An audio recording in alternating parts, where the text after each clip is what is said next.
when you get the opportunity to spend time in deeper containers, I feel it's just such a depth that's reached that's very profound and transformational. And I feel I got a little addicted to that.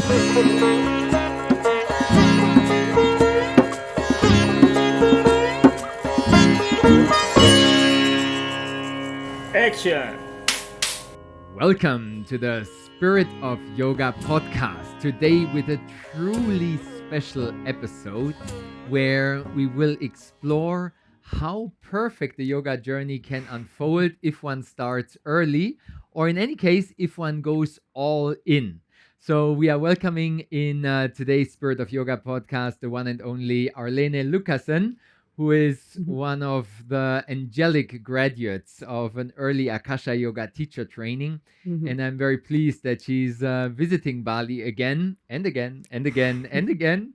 And we just actually recorded some asana sessions with Arlene in our film studio here. So we have some new posture-based content and also new embodiment practices with Arlene coming in our program soon. And we dive right into today a more biographical exploration, looking at the unfolding of the short and sweet life of our wonderful graduate Arlene. So I will ask her a variety of questions related to the unfolding of her yogic journey.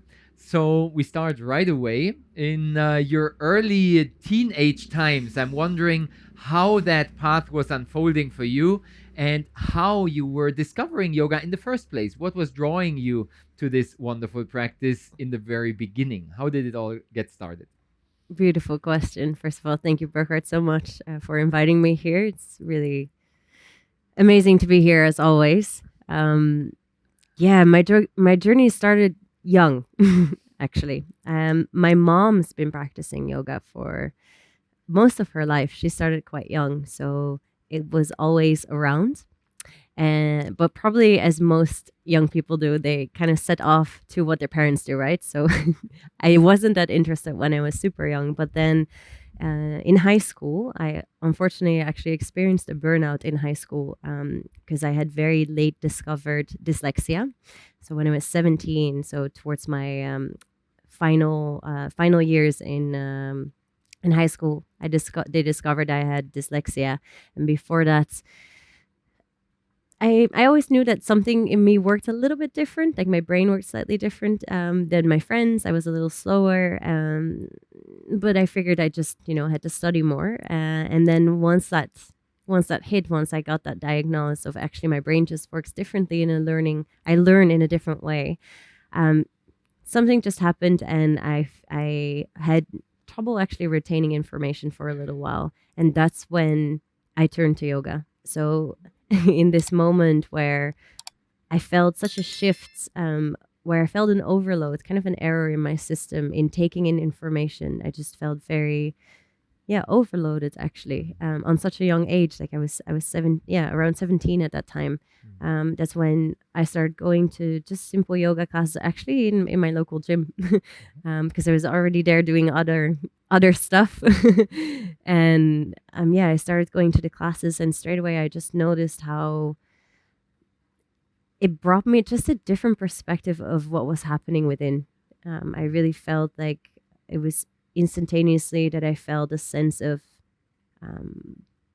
more comfort in being being with what was happening within, rather than just trying to push further and further. And that actually led me in the end to stop high school, which is kind of not so heard of these days anymore. But I stopped because I realized I can push and push and push and push and try to fit myself into a system that doesn't work for me, and then maybe graduate with 5s and 6s, even though I knew my capacity was to get full grades. I just didn't have the time for it. So luckily I had my family support in that. And yoga really helped me actually to come to an internal sense of it's okay to have a different journey. It's okay to also feel overwhelmed, but not shut down. Because so often, right, when we go into overwhelm, there's a collapse.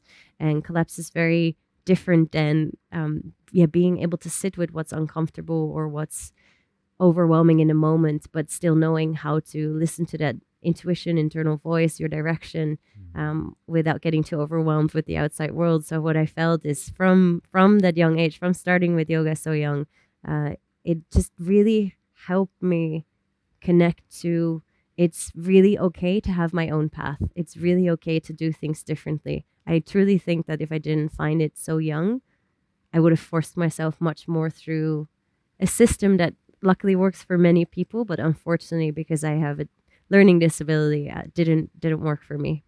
Interesting. It's like a mixture of the acceptance of your situation, but then also a courage to step into something new, something else, into you, into, no, as you described, not into the mold and shaping patterns of the mainstream educational institutions, but finding your path, which then later on unfolded so beautifully and was in many ways so meant to be, as we will see in a moment. So very inspiring to notice that courage and trust to step into a new life, into a different life, out of the mainstream standards and norms. And you said you had the support of your family. I was fortunate enough to meet your mother a few times, and in some ways it doesn't surprise me that she had your back and that she was supporting you in that independent step, because she's such a wild creative soul herself, and so playful and so free, so Totally. exceptionally free, that of course she was in her heart feeling that trust that it's right for you. Well, I have to say, I said family, but actually, my mom represents my family mostly because I grew up only with my mother, and the rest of the family was actually really shocked in the beginning, and that made it a little harder to, like, that process of burnout was still about a year, to really be okay with making that decision. But my mom was actually the one that really just that asked me to stop if I felt like this was that it wasn't supporting me in a way. And it's really, I wish for everyone to have at least one person like that in their life to like to really guide you to what is true and right for you, rather than what fits in or what's seen as okay, right? Yeah, so for that, I'm so blessed and so happy to always had my mom's support. Yeah, beautiful. This, no, somebody has our back. This kind of is like a foundation, like something to fall back onto, a bit like a safety net, but also a support system. And with another formulation, which is a bit more common in the modern times, I root for you. No, I got your roots. You have this foundation. You can stand on me. You can stand on my shoulders.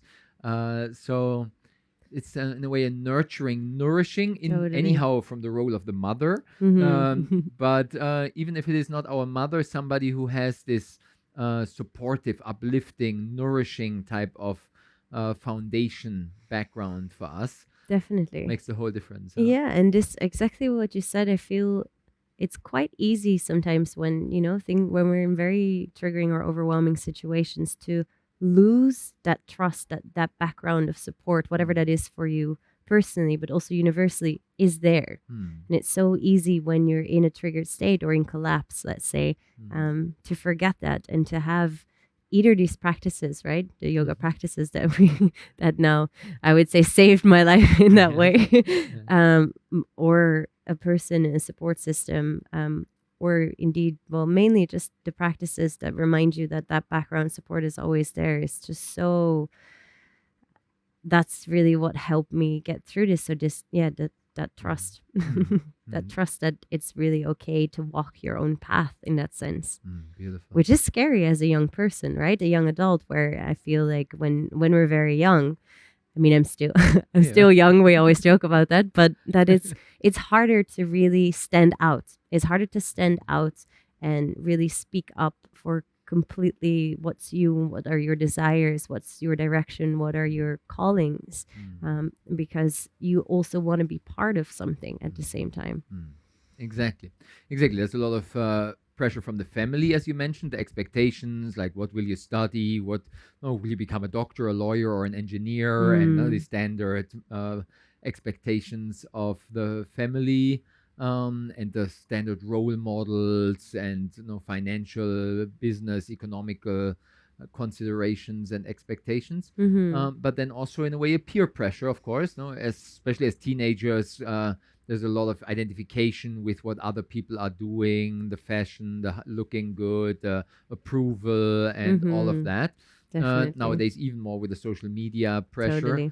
Totally. So it's not easy to make independent, free choices and stand on one's own feet and choose in a way radically different than the mainstream.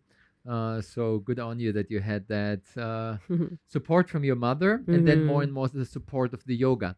Totally. So there was another beautiful ingredient you brought in there, a person having our back, rooting for us, but also how the practice gives us that stability and that groundedness and allows for that trust and that stable foundation where we can always come back to. Mm-hmm. Where we regularly actually speak about this coming back home into the heart, returning to the source, coming to our essential nature, Mm. and resting in that peaceful ground of the spiritual heart. So there's a sense also of acceptance, but also a deep trust and surrender in that it's all happening how it's meant to be. So Totally. maybe you can speak a bit how the yoga practice over the years of your young life, late teenage years, early 20s, Mm-hmm. how you experienced that the yoga supported you in these choices of being different than the mainstream. Sure. Yeah, so I started practicing around 17, or 16, 17, and then just regularly in the gym, classes. But I felt it definitely gave me a shift of just being able to better deal with internal processes when moving through difficulties specifically. And then I actually started working in fashion for quite a while, for a couple of years. Did styling in different things. And then I just felt I really wanted to make a shift from like being creative and loving to do all the fashion stuff, but at the same time deepening my yoga practice. I felt there was a shift happening within me where I started to question, if I continue my life on and for 50 years more I work in fashion, what did I contribute to the world, and how would like really, and how would I feel internally with what I brought into this world? And I'm coming from quite a creative background, as my mom is a she works with kids that have disabilities, but she's also an actress and a dancer. And my dad's was a painter, so coming from that background of having a lot of creativity and like being in creative processes, which is its own meditation in itself, I believe. Um, I had this desire to create, but at the same time, I felt I couldn't continue with something that felt superficial. So that's actually when I was looking for I first did a yoga retreat when I was on a holiday once in Asia, which was wonderful. Just it was a yoga meditation retreat in Cambodia, because I was visiting a friend there that was living there for a bit. And then from there, as that was such a beautiful experience for me, I actually started looking into a teacher training to first of all deepen my knowledge. I didn't know 100% yet if I wanted to teach or how that would look like, but I really wanted to get more of an understanding of the technology behind the practice and why certain things work better than others. And that's how I found Akasha. Exactly, and but that was when you Yeah. when you say that you had that. I was just going back one moment. Mm. You said that you had the intuition that you want to make more out of your life. Mm. Looking back in 50 years, what difference do I want to make? And will Mm-mm. the fashion profession really bring that impact that I feel would be appropriate? And you must have been kind of like around 20 years of age or so. Yeah, 2021. Wow. Yeah. Pretty amazing to have such a not only insight, but then also to act on it. I remember I also had some kind of emancipatory and wanting to make a difference in this world thoughts in that time. But to act on it is a pretty strong conviction and trust that you then felt that there's more in yoga than in the fashion and makeup and tailoring industry. So maybe you can speak a bit more on that turn. How did that shift for you that you really gathered the momentum to step forward into the deeper path of yoga? What was the turning point? Some insights or some nuggets or some surprises of It's a very good challenges? question, actually. I haven't thought about that in quite a while. Um,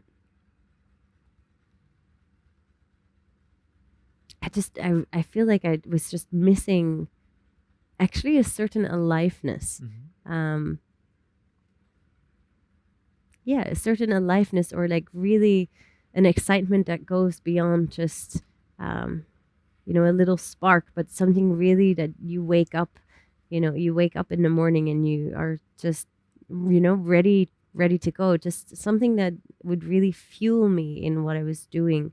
And even though I really loved working in fashion, and I still love creating things, designing things, making things. Um,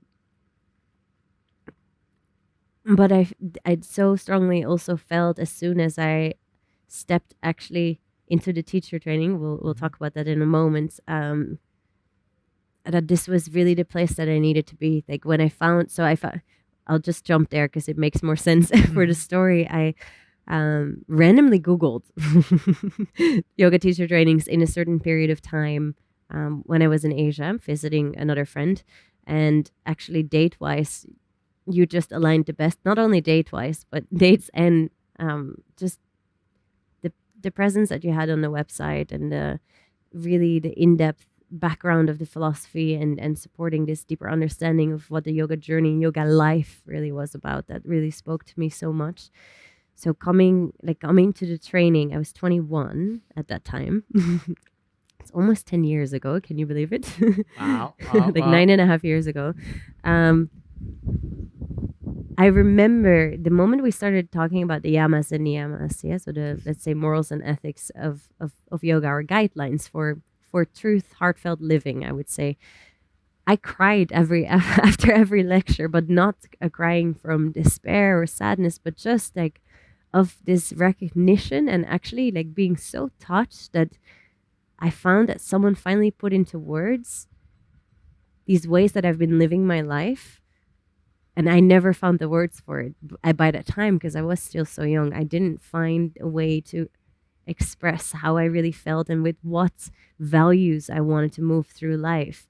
And there you were giving me this beautiful outline and things to refer back to. And actually, for me, for the first time, to my friends and family, actually really being able to vocalize, hey, this is why I made my choices, because this is more important to me than fitting into a system, or this is more important to me than proving that I can do a certain thing. So that it really gave me such a vocabulary and a deeper sense of acceptance, actually, of where I was at. Mhm. Um, that was just such a big turning point. Then from there, I knew I couldn't do anything else anymore, as you know.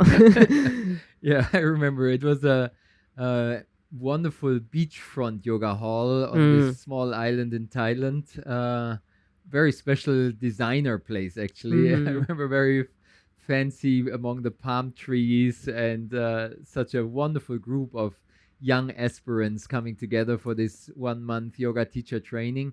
Was a very special period also, as Akasha Yoga was gaining momentum, and we had more and more courses and certified trainings offered, and more people were coming, Yep, eager, hungry, totally. curious, like a sponge, no, like you said, just so available Mm, and so deeply open, as you described how strongly and profoundly the content landed in your heart. So there was a lot of momentum in this tropical island life which we had in Thailand there. And I remember your just straight on openness, availability, mm. commitment to, like, in many ways the sense was right from the beginning, like, Yeah. I'm not leaving anymore. I'm not going anywhere. I'll just stay here. You're stuck with me. Exactly. You cannot get rid of me anymore. So it was immediately that sense. Hmm. And then we had other follow-up courses directly afterwards. And I remember how we just found the space for you Mm. to support with some small errands, helping out and supporting on the background to manifest the course on the logistics. And then soon after, stepping up also into some first careful teaching experiments and Mm. trying out yourself in sharing the practice.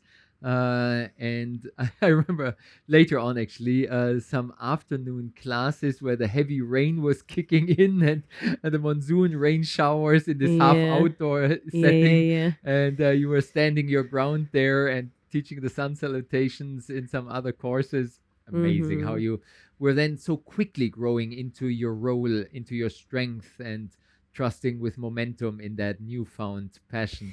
Well, this is what we always still say to students, right? Like when you do a training, don't think you're starting teaching. Like you're already teaching, so just continue on. And that's what I did after the first course that I was 2016 in like January 2016, and then I went traveling a bit, and I taught in like a circus hostel in Thailand somewhere. Um, yeah, just continuing. Um, yeah, it's been incredible, and yeah, it was so wonderful to stay also in those deeper containers, Mm. and not. And I mean, teaching in studios, of course, and hostels and places is really wonderful. But when you get the opportunity to spend time in deeper containers, I feel when people go through these processes of longer time periods being together and practicing together, there is just such a depth that's reached that's very profound and transformational. Mm. And I feel I got a little addicted to that, to be honest. And like Burkhard said, they just couldn't get rid of me. So I started assisting. Indeed, you didn't even have assistants before. And I kind of asked if you could make space for an assistant. Yeah, so did that for a bit. And then I did some other courses in between, of course, Mm. where, yeah, that's other interesting stories. But this all in attitude was Mm. so remarkable for me. This trust, and then with that, jumping into the cold water and going right in the deep end and all the way.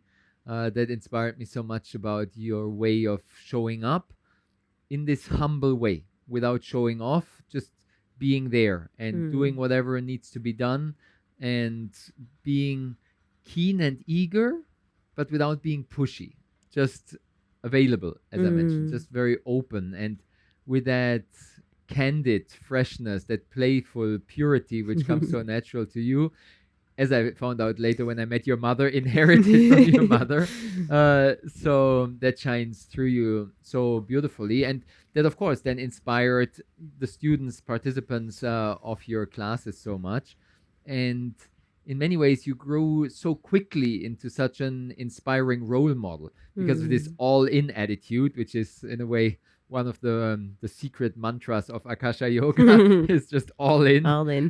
go all the way. Mm. So you embody that so beautifully, and then that of course inspired so many other participants of following courses and teacher trainings later on to, in a way, also step up their game. Because you were leading so beautifully with the purity of your own heartfelt example, and Mm. that of course is like almost magnetic, that draws other people to this sincere dedication to the journey. So I'm still so grateful for this possibility that we could then, for many years, continue to share in these teacher trainings together, Definitely. not only in Thailand, but then moving here to Bali Yeah. and continuing to take steps on this yogic adventure together.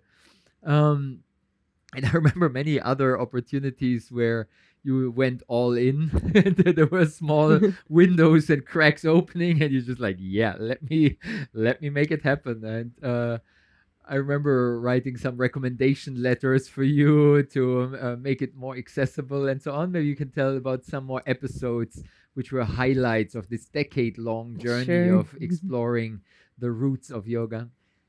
Yeah, so it was 2 years of assisting before I did other courses. No, actually, in between there was one course in the Netherlands that was just a very short extra thing. I won't spend too much time there, but yeah, 2 years of assisting you back and forth, kind of. And then you introduced me to a teacher also, Mark Witwell, that I had a very funny, interesting encounter with. I found still like so special, so profound. We're in a massive group of people, probably like 80 people, at the Yoga Barn, one of the big studios here in Ubud.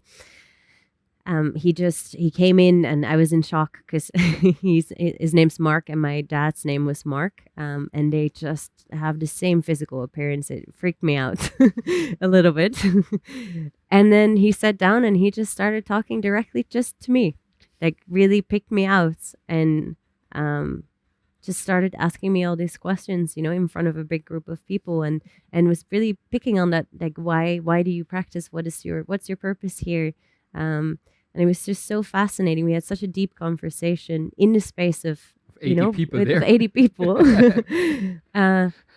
That afterwards he came to me and he offered me a scholarship to continue studying in Fiji. In Fiji Island, from Thailand to Bali, meeting a master teacher there, getting a scholarship invitation to continue the study in Fiji. Which was angel. Just wild. Always completely wild, because actually the training that I did in Amsterdam was also a scholarship that I just got randomly. So things falling into place, but because there was such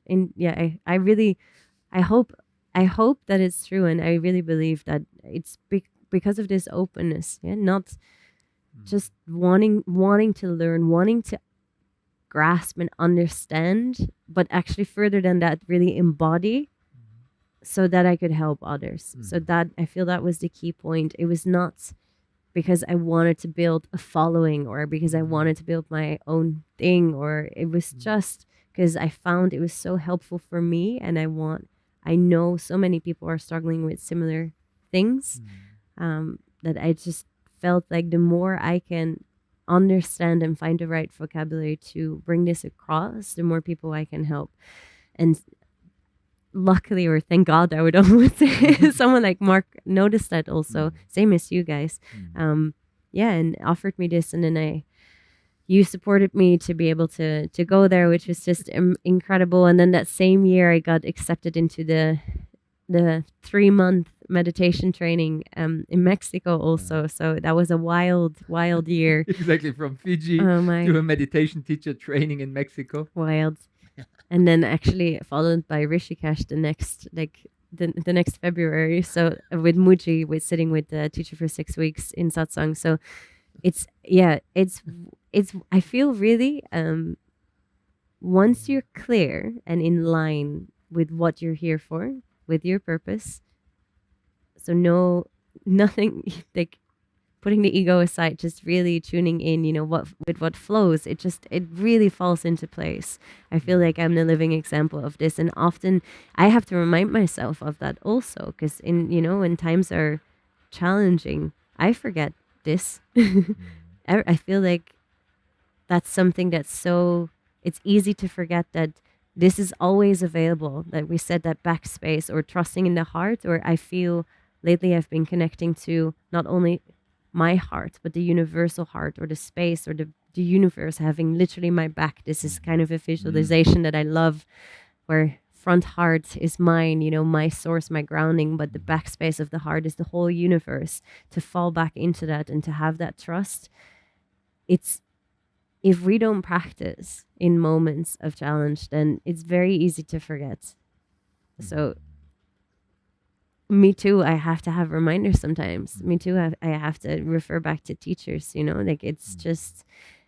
that's why we're human. I feel it's just so important, like you said, to stay humble, to learn as much as we can, soak it all up, but also there's times of giving, and there's really times of also being in a receiving space, being in a space of learning, of openness, of actually taking us. I feel being in spaces that are learning spaces, let's say learning environments, also means that you're allowing yourself to take a step back from where you're at and actually have an overview and see and tune in again. Like, is this my direction? Is this really where I'm going? And I mean, if we go on too quickly, with where life's taking us, sometimes we forget that, and then after a while, we're lost because we didn't take that zoom out space. So, yeah, it's a constant process. Exactly, a process of giving and receiving. As teachers, we share a lot and make available, make accessible, and are so much in service. As you mentioned, also there was one of your main callings to pass on what you received, what benefited so much in your own life. So as teachers, we go a lot into this giving, sharing attitude of service, full action. But then it's so important also to nourish and nurture ourselves and to receive. So this cycle of receiving actually first. First, we need to receive something. Yeah. And even if it is our life, which we receive from our parents, nature, and the universe. So we receive all these gifts in our younger age and we learn and soak up so much knowledge, wisdom, practices, skills. And then more and more we can shift into this sharing, teaching role. But it remains in a way a cycle, a circle, Totally. where we can alternate actually between teaching and then receiving again as being a participant, like you say, in learning spaces. And that was very much what we cultivated also in those times so much. Offering a 1-month yoga teacher training and then being a participant in another advanced course retreat, or you mentioned the 3-month meditation teacher training of the Hridaya yoga, going deeper into the stillness, the spiritual heart that you mentioned, and then cultivating this beautiful metaphor, as you said, the universe has our back. Life holds us even in these challenging periods, because of course, even on tropical islands, even from Bali to Fiji, and now you're living in Portugal, Lisbon area, in a beautiful setting there.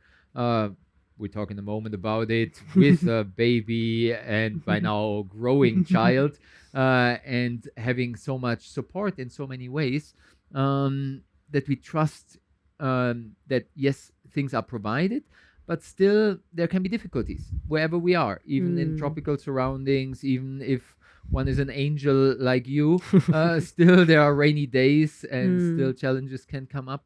So having this universal trust to fall back into, this in a way heartfelt safety net of life, makes the whole difference if we can experientially remember and rely on that. So maybe we can move there a bit into some more recent chapters of your life, apart from all these journeys to the world yoga capital Rishikesh, where we could dive deeper. Maybe in the follow-up conversation we'll explore that. But what might be relevant and interesting for all the wonderful yoginis listening around the world is your motherly responsibilities, because many of our participants and listeners are actually mothers. The archetype participant of our online yoga teacher training is a mother who says, I have 2 kids and 2 jobs. And now I'm joining this virtual certified online yoga teacher training. How can I do it? So you joined the teacher training before, but still you are on this journey as a yogini and as a mother at the same time. So knowing that the motherly duties can be so demanding and so challenging, this especially first months and first years, when it's 3:47 a.m. and there's still no sleep to be found and still another diaper to be changed. And how did you go through this very challenging period of early motherhood, and how did you find some ground, some stability and support from the side of the yoga practice? Big question. I really feel this last period of my daughter's now 3 years old, and the first 2 years were incredibly challenging. It on so many levels, like of course physically it's a lot for the body to go through, pregnancy, birth, and then breastfeeding. That's a lot, a lot, a lot. So on that, like Ayurveda came in a lot for me, where my diet changed, my regimes changed on what I needed to actually feel nourished and supported. Like it massively changed from what I did before. And mentally and emotionally, I feel it was such a roller coaster. More than I anticipated, because of course they always say it's the biggest challenge, or it's the biggest change or shift, right? Because we step indeed into a new archetype, a new way of being, a new responsibility, a new way of interacting with life, actually, and daily duties also. And yeah, I don't know where to start. I mean, it's the most heart exploding event of my life, of course, because the love grows in ways that didn't even know was possible. And that's so wonderful and so incredible to see, really, this thing that we always speak about, where it's so incredibly intelligent to see how life just unfolds by itself. It's really like, it blows my mind sometimes, especially when I look at her in the morning and she's sleeping, how big she is already. It just I can't grasp it. Like time, I have a different perspective of time, I feel, since I'm a mother. It's really it seems to go so fast, yet at the same time, days can feel long, specifically, in the first year when there's not a lot of sleep. But I'm trying to find the right words, because it's almost hard to grasp, where for me it was very challenging. I feel like I went into a period that was really emotionally and mentally quite flat for me, which I've never experienced like that before, except for maybe during the burnout when I was younger, where with the intense lack of sleep that was unfortunately present, there's just something that happens in the nervous system where it just completely goes into fight or flight mode. And unfortunately, I feel I wasn't able to early enough actually really step up and say, hey, I need more support, or I need more rest. And I went quite into the opposite of actually pushing myself too much, like taking on another job. And because I felt, in hindsight now, I was trying to redefine who I was. I was trying to redefine what my position was, not only in the family constellation, but also what are things that I do really for me, and what is my sense of purpose next to being a mother. So I took on too much. Like, my personal story here is just that I took on too much in the first 2-3 years, which then depleted me to a point where I feel I wish I would have seen that earlier, and actually, rather than taking on more, would have taken a step back and taken that time instead of putting it into, a job or trying to prove something to myself that I was more than just a mom, which is a very societal thing I feel that's happening, like feeling like you need to do everything because this is what we see on socials and everything, that everyone does everything at the same time. But actually taking the time to really nourish myself, to do less, to take more rest, I think that's the main lesson for me in hindsight. If not 100% sure yet if we go into a second one, we're feeling into it. She's still young, so let's see. But that's what I would do different if we would have a second child, that I would really, really give myself more rest in the first years, and also ask my partner to really support me in that, to call me out, actually. When he sees, or when they would see that I would go into just doing so much, kind of that fight and flight mode, I would say I was in quite a lot, like not knowing how to stop, just like keep on cleaning the house and then hop on that call and then do this and do that, rather than actually taking that step back, taking that, leaning back, literally leaning back into, oh, okay, there's support. I'm here. I'm grounded. I'm safe. I don't need to do anything to feel safe and secure within myself. Like, I lost that. Definitely. And it's painful to even say. And it's been challenging, not only for me personally, but of course in the relationship as well. And since Burkhard mentioned, we live in Portugal, so we're not close. I'm from the Netherlands and my partner's Canadian, so we're not close to families. And of course, not having family support is quite challenging during those first years as well.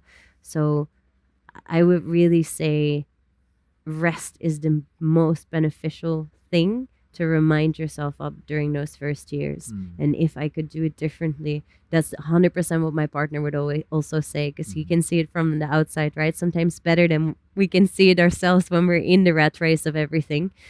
And yeah, that's really where I went too much in fight or flight or survival mode. I felt my nervous system was too much in that. So after this time, I actually came to Bali to do a panchakarma. So again, Ayurveda was my friend. So I did, more resting practices, more restorative practices, of course, nidra, a lot more oils in the diet, and just like really taking more space to nourish, taking more time to nourish, to rest, and to just to stop doing stuff. Exactly. Like this is my this is my tendency. I have a lot of fire, so it's my tendency to start overdoing rather than actually calming down. So sometimes I need really outside support and feedback on that for someone to call me back rather than to push me forwards. Yeah, exactly. In a way, too much giving, too much of service. On the one hand, mainly to the baby, which is such a beautiful creature. I love her so much.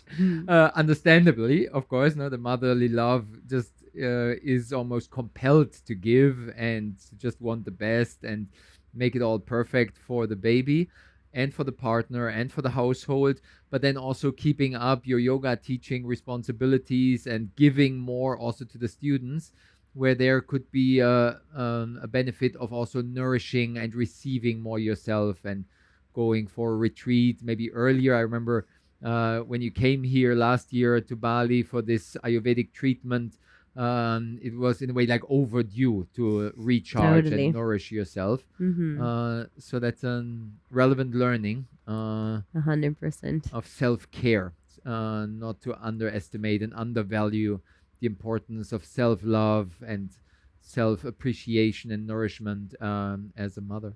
Beautiful. Definitely. Wonderful learning. Not always easy, as we said, but as you also mentioned, the universe has your back. And as an angel, you are anyhow triple blessed. But also, no, it's mostly our own heartfelt trust. Even if life sometimes seems that it's not supporting us on the first view, if we look closer and trust deeper, there will be ways how life gets supported. Asking for help. You mentioned that also as a formulation. Asking for help is so, I feel, underrated actually. Underrated. Awesome. Like it's really, really so incredibly important, especially during these times, where when the baby is so young, you can often you're just, it's like a miracle if you can get a shower in a day, basically. So it's so important to be humble in that and to really ask for help. To know when to ask for help, to know what you need also. Like this is in hindsight also something that I would have made in advance, maybe just a list of very simple things like 5-10 minute practices that you can fall back to when the baby's resting, so that you can do that, and not an hour practice, because that's really something that we need to step off as mothers also, that we need to have the space or the specific setup to be able to come back to ourselves. We need to have quick fixes, unfortunately. But micro practices, during that time, just micro practices that you can have in place, maybe even audios that you can listen to for a 5-10 minute thing, just so that you have really a time for you, rather than what we otherwise do is maybe scrolling on something, or again filling the time with doing another little task. Like to really set aside those times for yourself. Exactly. And then also combining things. Just before the podcast, we were briefly talking about listening to an inspiring talk, a podcast, a spiritual session of a satsang or something, while preparing meals. We were talking about meal prepping and the logistics of how to arrange one's daily life. And then combining. That's people also in our online yoga teacher trainings. They do exactly that. That they are listening to the lectures of yoga philosophy while preparing a meal for the family, or while going for a walk with the kids. They are joining a live Zoom call. So these kind of smart modern life hacks of combining a few ingredients to nourish ourselves. And not just the body, but also the heart, the soul, the social connection, and the purpose and meaning in life. 100%. And in the end, now looking back now, my daughter, she just turned 3. There's also a point where you got to be a little bit selfish, which I find very challenging. I'm quite a people pleaser. I would say I'm still a recovering people pleaser, as my friend coach likes to say. Sometimes it's really important to be firm and to state what you need and to take the time also for that, or to demand or to create the space for that. Because you can't keep pouring from an empty cup. Exactly. Having a recharged battery, or with a cup metaphor, my cup is runneth over, this overflowing. Or run empty. Exactly. But if it's empty, then it cannot really flow over. So self-care is the name of the game. Exactly. Awesome. Yeah. That's definitely the biggest. Exactly. And then, as you mentioned, resting, relaxation, Nidra yoga, the non-sleep deep rest, which as it is called nowadays. Actually, also very underrated, I feel, because there's many moments where you might not be able to go to sleep, but just a 10-minute, moment of nervous system regulation is so beneficial for the rest of the day. Exactly. Yeah, we definitely got to do a follow-up episode, because I'm also super curious on the topic of the embodiment course, which you just participated in, where you were also doing a lot of this self-care, nourishing, feeling into one's body and having that sensitivity, receptivity to listen more carefully to the signs, signals of our inner being, and then to adjust, adapt our practices accordingly. So I feel we keep it for now as such, but rather sooner than later, I will thank you very much for a follow-up episode where we can dive deeper in some of your secret practices of feminine embodiment and how to live with an open heart despite of these big challenges, which for you seems to be, of course, so easy as an angel being so supported, but even in a perfect young life as yours, there can be waves and big challenges coming. Definitely. So thank you for being open, vulnerable, and sincere in your sharing about those obstacles which came your way. But I know you are blessed, and it's obvious generationally, from your mother to you to your child, there will be more blessings coming your way. And I trust that you will bless more people with your teachings, sharings, and I'm looking forward to the next steps of our shared journey. After almost a decade of Akasha Yoga Academy together, I'm ready to take it to the next level with you. So thank you for recording new videos in our studio today here, more practices, and I hope you'll be back in Bali rather sooner than later so we can create some more magic together. Thank you so much, Bri. Awesome. So that was Wisdom in Motion. That is the subtitle of our Spirit of Yoga podcast. Thank you so much, everyone, for joining this heart-opening session, for tuning in to Arlene's angelic life. And I trust that you found some inspiration and some uplifting inspiration and deep trust in that somebody has your back and you can fall back and sometimes just lean back and care for yourself. Blessings from Bali. All the best to you. Namaste and see you very soon. Thank you.